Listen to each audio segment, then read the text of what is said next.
საქართველოს პრემიერ-მინისტრი კლინიკა ნიუ ჰოსპიტალში მივიდა და საავადმყოფოს გაფართოების სამუშაოები დაათვალიერა. ნიუ ჰოსპიტალის გაფართოებისთვის 30 მილიონი დოლარის ინვესტიცია განხორციელდა, როგორც კლინიკის დირექტორი აცხადებს, საყოველთაო ჯანდაცვაზე გადასვლამ საავადმყოფოში დატვირთვა გაზარდა, ინვესტორს კი ინვესტიციის განხორციელების სტიმული მისცა.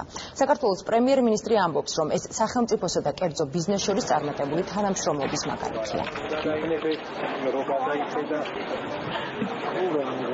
მანამდე ამ კლინიკის მეპატრონეები ფიქრობდნენ კიდევაც ამ კლინიკის დახურვაზე, ვინაიდან არავითარი კონკურენცია არ არსებობდა ხელოვნური რეგულაციები და კლინიკა რეალურად გაკოტრების პირას იყო მისული.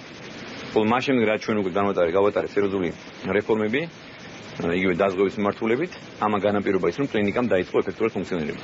სარასტავარეს სწორი მენეჯმენტი შეიმჩნევა ამ კლინიკაში, ეს არის სწორი მენეჯმენტის, ხარისხის და სახელმწიფოს მხრიდან ხარდაჭერის სინთეზი. ეს ერთობლივად ქმნის წარმატებულ პროექტს, ისეთი როგორც არის ნიუ ჰოსპიტალი. ეს ჩვენ გვაქვს კიდევ ერთი ახალი ეტაპი ქართული ჯანდაცვის განვითარების, ამჯერად ჰოსპიტალური მიმართულებით.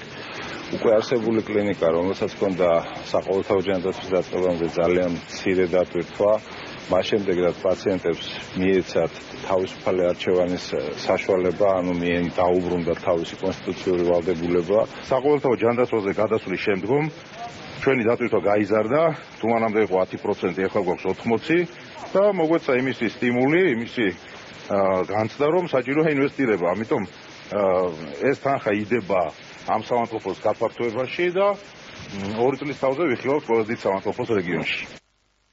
სულ ცოტა